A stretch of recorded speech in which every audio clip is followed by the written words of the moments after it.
Hey, folks, Zach Osterman, IU Insider, Indianapolis Star. I kind of forgot my name there for a second.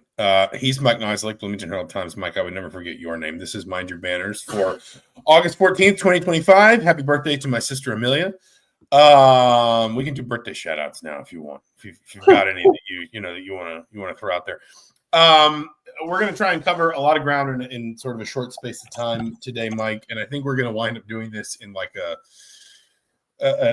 reverse interview format, because for about the last week or so, you have been almost exclusively covering football for us, and I have been almost exclusively covering basketball for us because of the Puerto Rico trip. So we're going to get caught up on football first, and then I think I'm going to sort of kick it over to you, and you're going to quiz me on what I saw in Puerto Rico, primarily the cuisine, which was just tremendous.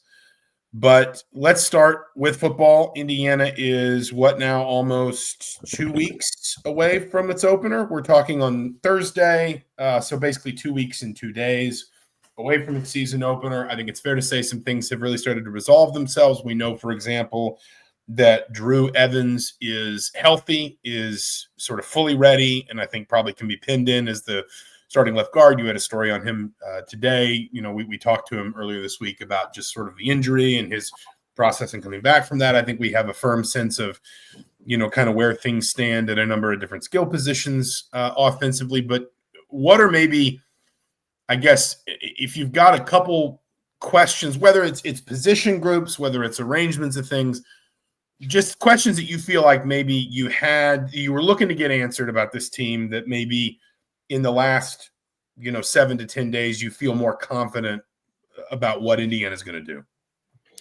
Well, it's hard. I mean, we see so little of what they actually do. We don't see any sort of live reps against the defense, offense versus defense, 11 on 11. We see handful of reps on air. And so, what the offense looks like, I could not tell you. We've kind of talked about, will they use the running backs as, in the receiving game more? What, do they split tight ends out? How are they splitting those reps up? And I think those are still all questions that we won't know until they start playing. And even in those first 3 weeks, how, I think Old Dominion, they're going to take very, very seriously, but how much do they open the playbook up even after that, before that Illinois game? I think we might not know what this team fully kind of looks like until that first big test in the Big Ten opener. Defensively, I still think there's some position questions. Obviously this week we've covered a lot of Luis Moore's situations in the secondary. At safety, he's sort of fighting for his eligibility, and he'll have another court hearing on August 27th that will likely determine whether he's available for the season. Without him, they're pretty thin back there. They were thin to begin with in terms of number of scholarship players. And without him, you're looking at Byron Baldwin having a huge role. With him, Baldwin could still have a big role in the team, but I mean, if Moore's not eligible, Baldwin becomes essential to this team's season. So that's sort of interesting. I know the defense was shorthanded. Signetti talked about during the first scrimmage. They'll have another scrimmage, I believe, this weekend. What will that look like? And I think they're probably pulling back on guys too, not risking some of the veterans that have been through this with him for a long time. There's no reason to, I know Pons got shaken up in the last scrimmage. There's not much Pons needs to prove at this point, or a Kamara or a Fisher. So, getting some of those young guys reps. And I think, outside of safety, I think the biggest question for me would be that defensive front. What it looks like, Landino's moved inside. They've got obviously the transfers. Hosta Wheeler's been talked about quite a bit in terms of being maybe the CJ West replacement. Kellen Wyatt, Brian Haynes won't be talking to us during fall camp, but did a brief interview with Big Ten when they visited camp and was really high on Kellen Wyatt. And so does he the guy now next to Kamara on the opposite side when Landino was the guy in the spring? Now he's moved over. And obviously they got Stephen Daly as well, Kent State transfer. So still, I think question marks. Still very interested to see what personnel kind of comes together especially in the first team defense week one. But hearing a lot of, I think the clear thing is that there's been some names that have popped up that coaches are very excited about. That I kind of mentioned. I think. It was interesting, and for those who maybe didn't pick up on it, coordinators are not typically made available. Obviously, Big Ten Network gets a little bit more access. Some of that's a favor to the conference. I think some of that is maybe a little bit dictated when BTN is helping pay the bills. But it was interesting to me to hear Haynes just single out Wyatt. I think a lot of fans were interested in Wyatt. Like Wyatt and Daly both commit in the spring, and I think there was a little bit of that sort of like CJ West vibes. Is one of these guys going to be really meaningful? But Wyatt, I think, was particularly interesting because he's got the Big Ten background and because I know he's maybe shifting his role a little bit. He was more of a linebacker at Maryland. Indiana's probably going to drop him down to the line more consistently. You would imagine, listen, those end positions are becoming so much more sort of hybrid and versatile every year. But there is just that sort of security that you have of knowing that he knows what the competitive level is, essentially, that he's going to be doing something probably a little bit different. And of course, that is a position that's probably going to benefit from the 3 non-conference games as much as any, because you're going to, like, you think about that learning curve that CJ West needed a year ago. Those guys are going to get 3 games of pretty controlled sort of, opportunity. You would think none of those games will be tremendously difficult for Indiana to win. But hearing Haynes single out Wyatt, I think was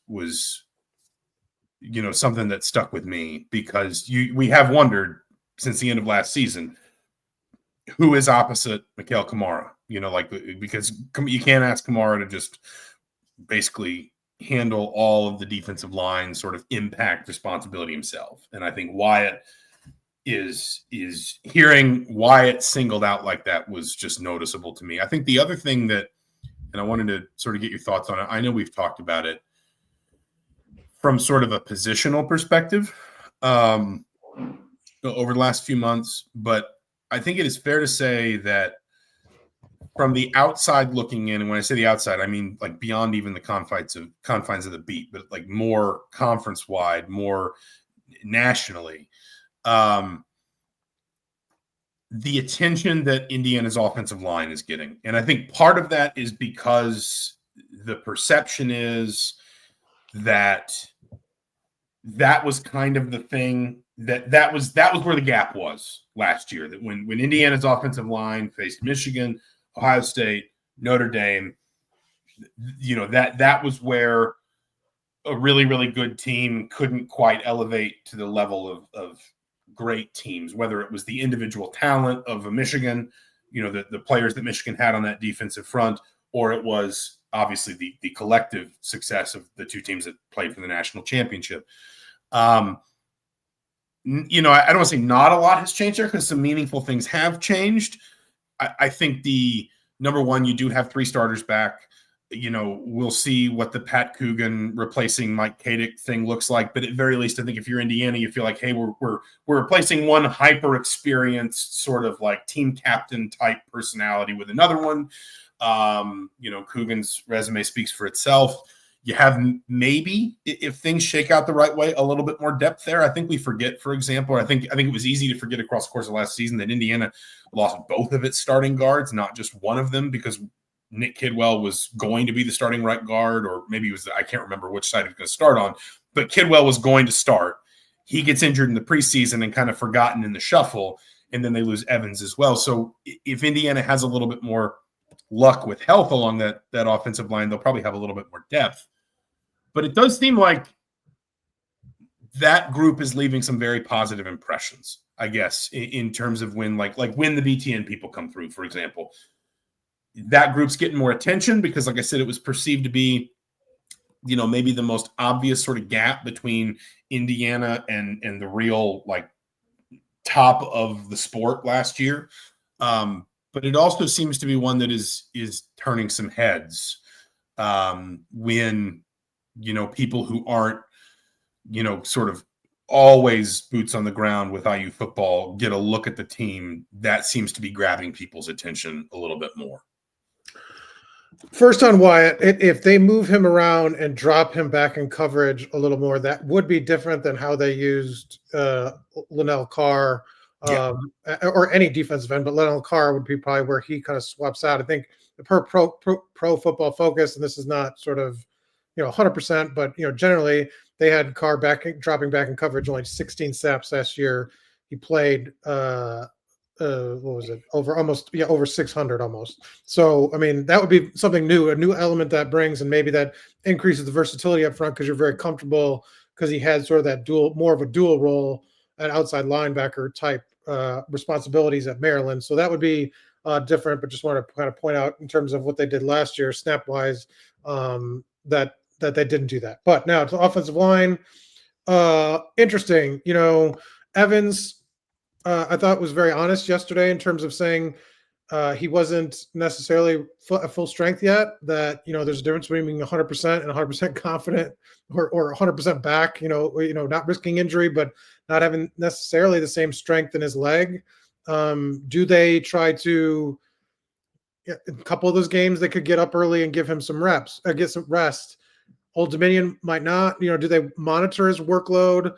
I still think that's an open question, especially for the first 3 weeks. Is he, he said basically he's still feeling like he's knocking off rust every day. So, I don't think that, I think he's trending towards starting, but I don't necessarily think it's a given that he's sort of all the way back right away. Because 9 months with an Achilles injury, and he didn't sort of necessarily reveal exactly the extent of it. But I mean, that's a pretty quick turnaround in terms of timeline, rehab timeline. As for the rest of it, I do think they have more depth. How it all shakes out on the right side, I think, is your biggest question mark. Benson has been, I think, talked about almost exclusively as a right tackle. That's where Zen kind of started out the fall at, and was in the spring, obviously, with Benson out. What's the best grouping there? And that, I think, will be kind of the biggest question mark. And then, I've asked a couple of times, Cignetti, like, what are the markers to know that they've reached or can reach that next level? Like, how do you know? Do you not know until you get to Oregon and face them? Like what's the step between an offensive line that can compete against 10 of the 12 teams, or dominate 10 of the 12 teams on your schedule? What those two, Penn State, Oregon, probably being like the top tier competition that matches up to what they faced against Notre Dame and Ohio State last year. How do you know? And it's hard. Obviously they have more depth. Physically, he thinks they're in a good spot, but like I'm not sure what the markers are to know, or how a coach knows in the preseason if they've they could be trending that way, but then they face them and you don't know. Like, how do you know? That's kind of I haven't gotten a clear answer as to like how a coach kind of, how you close that gap, or how you've closed that gap. Yeah, I mean, like I sort of have that in, I suspect this will be borne out a little bit more quickly in performances, but I think about that almost from the perspective of the quarterback behind them, because it seemed like one of the things that was really front of mind for Curt Cignetti with Fernando Mendoza was learning to trust that line, because, quite frankly, I don't mean to keep sort of beating this drum, but like, he got sacked 41 sacks in 12 games is just a mind-bending number. Like that's nuts. That's crazy. And I think I think that it almost feels like that relationship kind of evolves in tandem. Does that make sense? That like the more that the quarterback gets comfortable, it's listen, I think some of it is literally comfortable sitting in the pocket, trusting that the protection's not going to break down because he's conditioned to think it will. It's also comfortable sliding protection pre-snap, or, pointing out, making certain calls, helping your center see things so that he can get things arranged pre-snap. It's that overall level of comfort that that I think, like, it feels like those two kind of evolve together. And again, I know there's been a lot of discussion of Indiana's schedule, and we don't have to do the philosophical part of it today. I do think those 3 games are really valuable also, I think, for someone like Mendoza, because there is, in the same way that I think Indiana as much as Western Illinois was obviously far and away the worst team Indiana played last year, I think Indiana needed a game like Western Illinois for a few individuals and for the collective to say, this is what we're capable of. I remember you and I walking out of that stadium that night thinking they're going to bury you at UCLA. And there was neither one of us thought, Western Illinois, UCLA, similar talent level, great look, from Western Illinois to get ready. But it was more the idea of that's what that team was capable of. And we saw a year earlier struggling against Akron. It's like, and then right, those are moments where you can kind of tell. That's not just talent; it's confidence too. And I think that with that line and the quarterback, I think there's a lot of talent there, but I think the confidence, the chemistry, the trust, like I think they have to evolve together is what I'm trying to say. No, that makes sense. And those are questions since we don't see a pass rush, we can't accurate and obviously the quarterbacks don't go live at all for Cignetti in the offseason. Hard to answer without kind of seeing it. That will be something to follow with Mendoza. Did he pick up bad habits at Cal and can, is an off season where you don't go live? Oh, can you get rid of all those, in that kind of context? And we'll see kind of week one, what it all looks like. I think not even week one. I think would it shock you if Indiana had some of the same problems with Old Dominion that it had with Florida International last year? It wouldn't surprise me. It wouldn't surprise me if there is a little bit of rust, because listen, this is still a team that at the end of the day, they're probably going to have at least 2 new starters on the offensive line, maybe 3. They're going to have a new starting quarterback. They're going to have probably a new starting running back. Well, they will have a new starting running back. That the rotation will be different. They're going to have a new starting tight end. They may have at least 1 new starting receiver, probably 3 new starting defensive linemen, 1 new starting linebacker, a whole bunch of turnover. And yes, I understand that a number of these guys are carryovers. Like Elijah Hardy will probably start next to Aiden Fisher. That would be my guess today. He was here a year ago. Tyreek Tucker, I think, will start at the 3 technique. He was here a year ago. But the point is, there's still, Indiana has, I think, actually an enviable amount of returning production in the modern context of how much teams just turn over naturally. But there are still a lot of guys that are going to be taking their first snap either in a certain position or, as a starter, or maybe in an Indiana uniform on August 31st against Old Dominion. So, having 3 American August 30th, sorry, not 31st. Having 3 All-Americans and 1 at each level on the defense, the level of talent you brought in from the transfer portal, less question marks because you're not bringing in more group of 5 guys. You're mostly focusing on power 4 guys that were productive. I think it would be a surprise if the final score was as close as that game was last year, and if they struggled for more than a quarter. I would be. That would be just because of the gap in talent level should be now more pronounced than it was, last year against any team that they played that, in that non-conference. It's just, I think you should roll with these teams, even if you have sort of schematic miscues or guys, like you said, playing for the first at a position for the first time or starting for the first time. Your talent should carry you. And I think, Cignetti not going to look past him, but he's going to want to put up a big number, or even if the defense carries the day and you dominate it that way, that's fine. He's just going to want this team to look good because I think he believes in what they're bringing back. So I would be actually a little bit surprised if this thing didn't look a little better than it did last year in week 1. Any other football business before we flip this and you start interviewing me instead? Flip the script. No, that's good. Well, then take it away. Well, as somebody who has toiled in at Assembly Hall and not seen 3-pointers shot, was the my from gathering, this is from tweets and from just looking at general box scores. There was not any sort of extended video of any of these games. What was that like to see 3-point barrage by Indiana pretty consistently? And it kind of be the defining feature of the offense after what you've experienced in the last decade. Yeah, I mean, obviously, like it is what DeVries promised, and I prefaced whenever I have talked to anybody about what I saw down in Puerto Rico, I have prefaced it by saying that everyone should remember this game was played in international rules, which meant that the 3-point line was a little bit different. I think Indiana maybe struggled with that a little bit. It also meant that they were playing with a 24-second shot clock.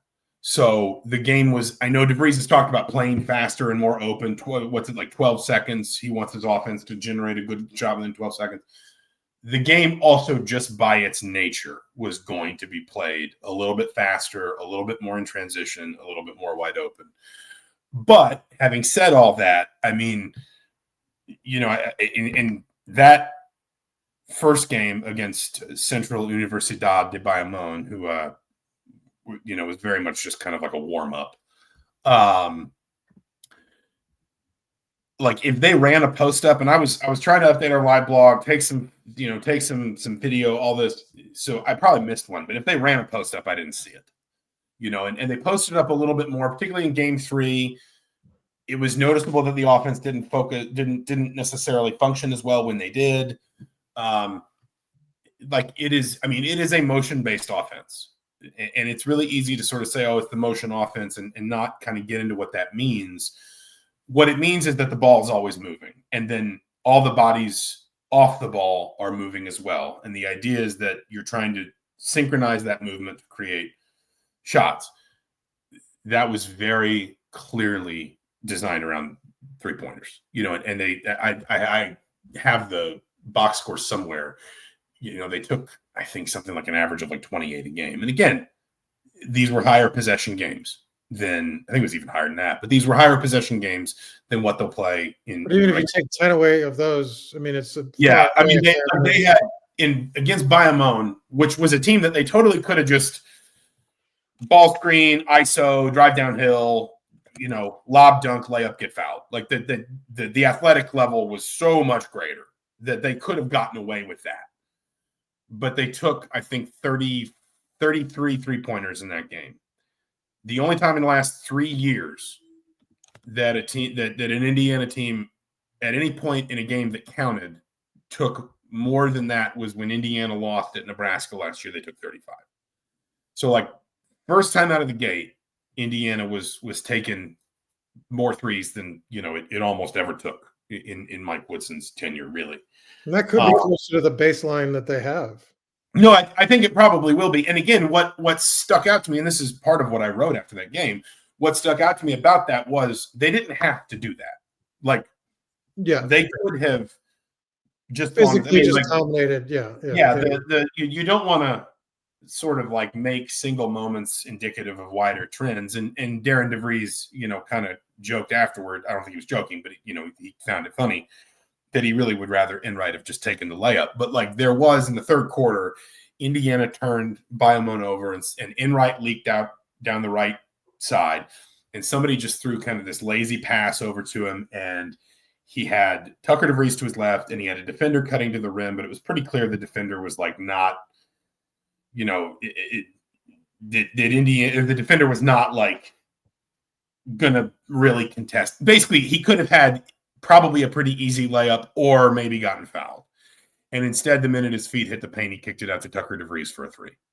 And DeVries missed the 3, but it was kind of the point was... It's been hammered home to them. Yes, he was sticking with, this is the shot we're looking for. Now, again, Darian DeVries says afterward, we'd probably just take the 2, under other circumstances. But,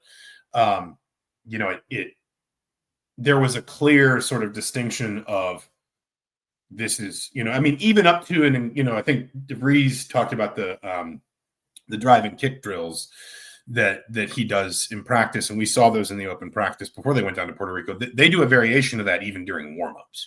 So again, like there is so much focus on, corner threes, wing threes, the way the ball moves to go find those shots. If I'm not mistaken, Lamar Wilkerson took the most field goal attempts across the course of the entire trip. I mean, and he's when he's going, he's a remarkable shooter. It is just like stylistically, everyone expected this, at least sort of broadly speaking.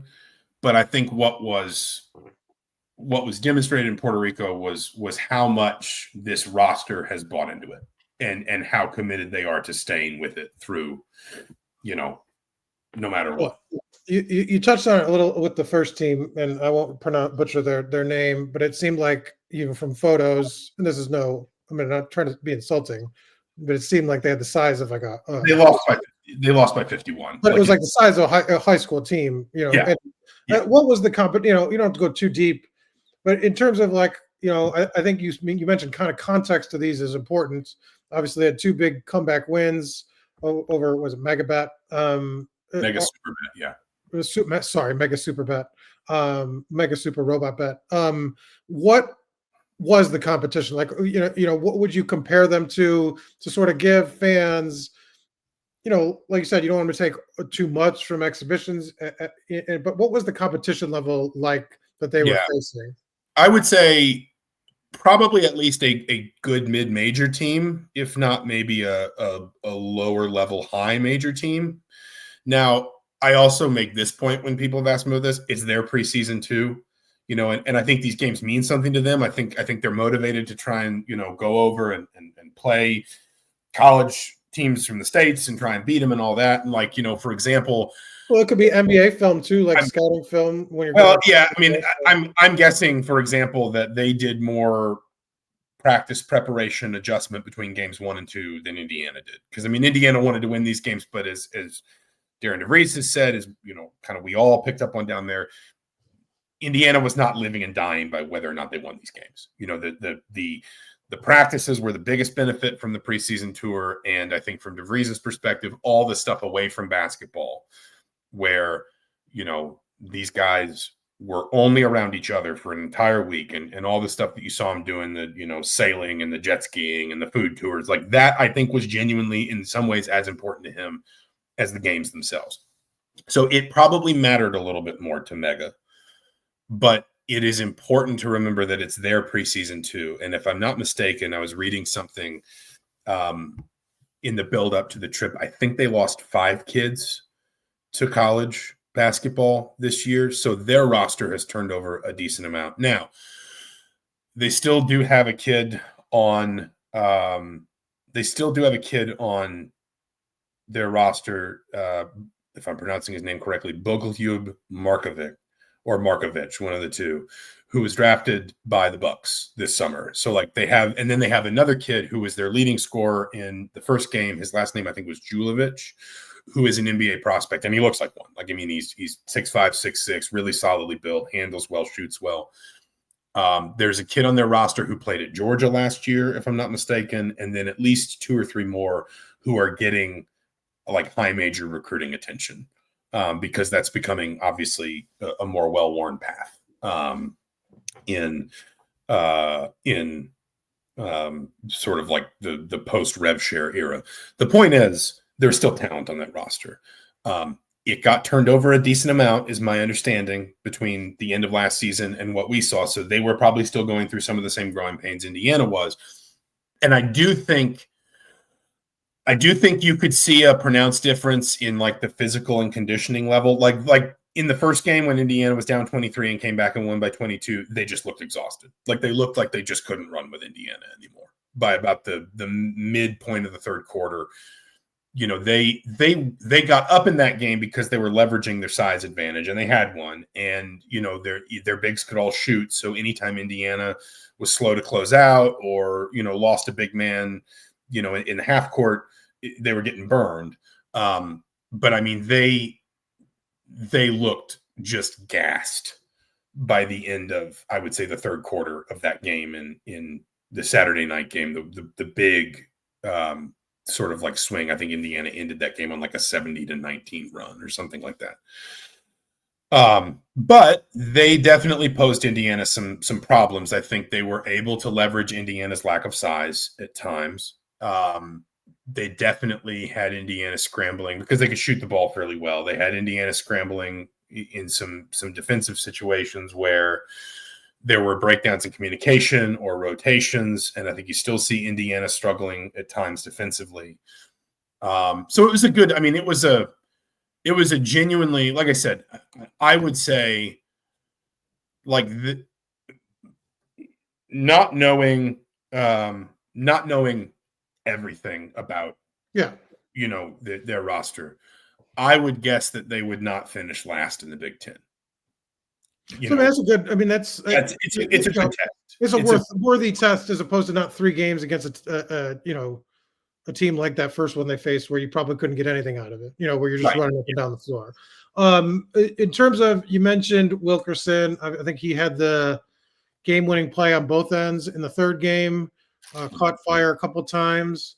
Was he just by far the most impressive player to you, or was there a guy?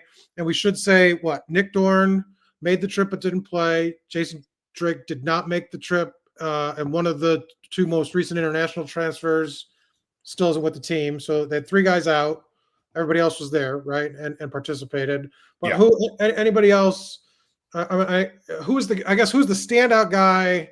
And was there anybody unexpected that you were sort of surprised by their performance? So start with, who was the most impressive through the 3 games? Yeah, I mean, the most impressive through the 3 games was probably Wilkerson and Tucker DeVries. And Tucker DeVries didn't actually score the ball very well, but, and this shouldn't be surprising, he kept turning up wherever the action was. You could tell he just knew. Heavy veteran, which makes sense considering. Well, and he knows his dad's offense. Frankly, he knows his dad's defense. I think we frame it so much as like, oh, he knows what the offense. Well, he knows what the defense is supposed to do too.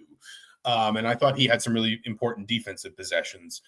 Another one that actually stood out to me was Sam Alexis. He didn't start any of the 3 games, but he had something like 38 points and 23 rebounds across 3 games, and in different ways was a really meaningful.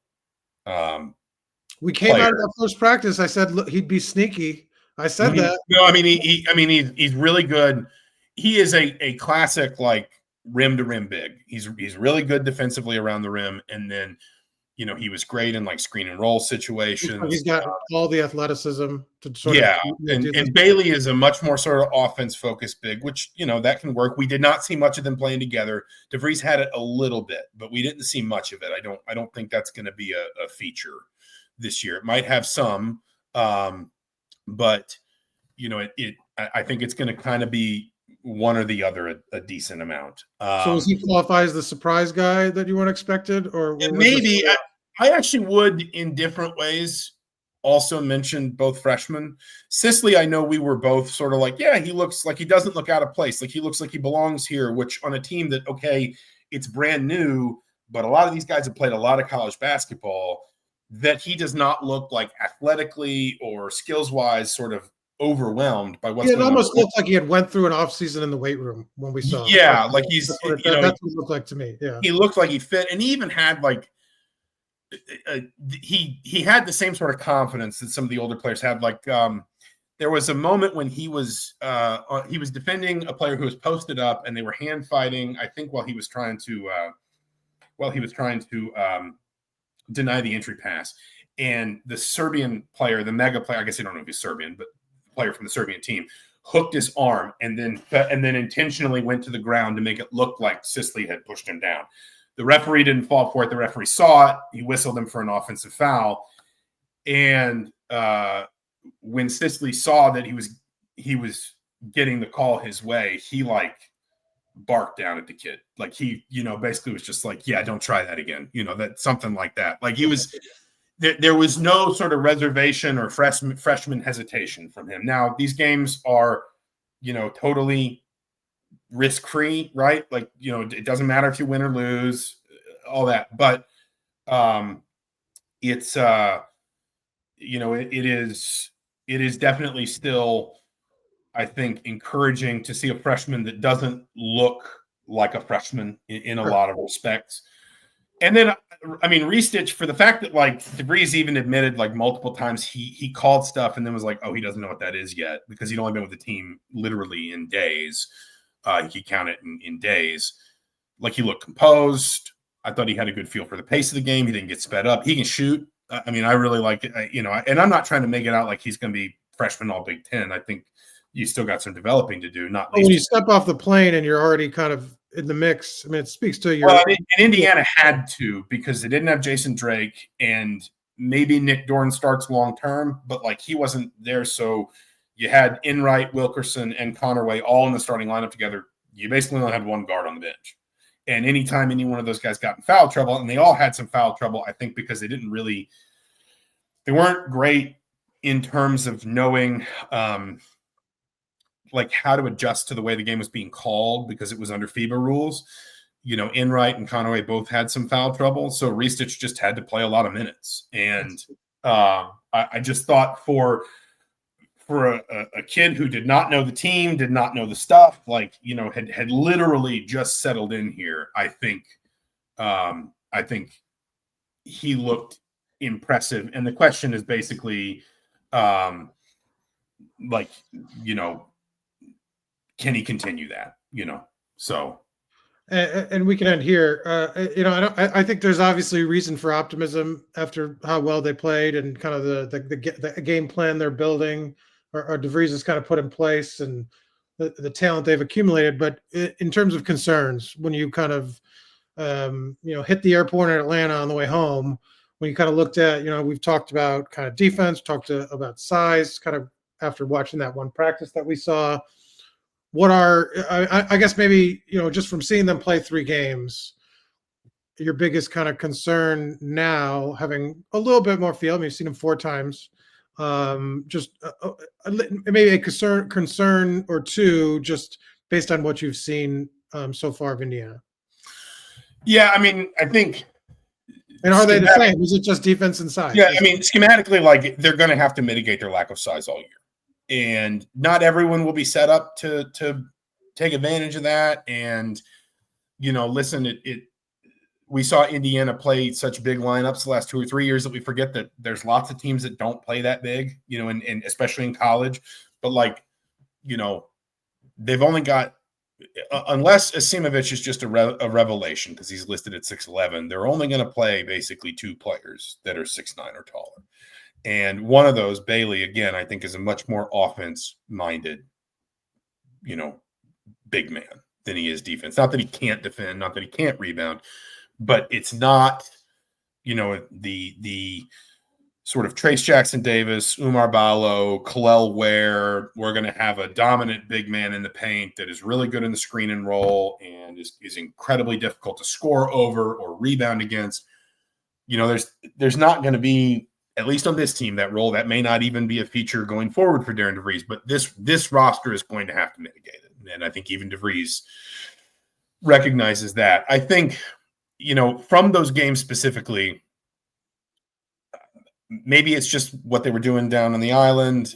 You know, I don't want to assume this is a consistent problem, but like they did start slowly in all 3 games. And some of that was defense. Some of it was, again, adjusting maybe to FIBA rules and things like that. Some of it was, frankly, that the offense just wasn't like clicking right away, whether it was stuff wasn't being run crisply or shots weren't going in or whatever.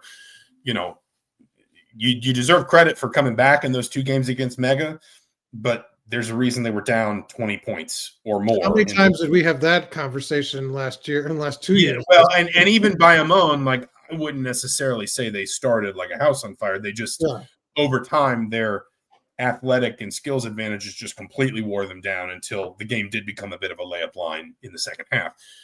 You know, maybe that is just the way they were approaching these games. Maybe that changes as things go on. I don't know. But I think that, you know, if I'm Darian DeVries, that's probably one of the things I put a star next to when I'm evaluating this film is to just say, like, why were we so sluggish, whether it's pace, shooting, whatever, to start these games? Because we can't, you know, afford to be digging ourselves a hole. Or time in the sun. They might not have that problem come November. Right. I mean, like, I'm not. No, but seriously, I mean, I'm not trying to pull back the curtain too much. Like, I'm pretty confident they were still doing excursions like the day of games. That's what I'm saying. Like, they probably won't be doing, like, you know. Yeah. And again, I think Mega did more adjusting between games 1 and 2 than Indiana did. Like Right. the games are important to Indiana, but like they did not schedule the preseason tour so they could play these games. They scheduled the preseason tour so that they could have 10 extra practices, and then they could take the team away, just the team, for a whole week to build, some of that, essentially some of that, sort of chemistry and whatever. But yeah, I would, in terms of like the way the game's played out,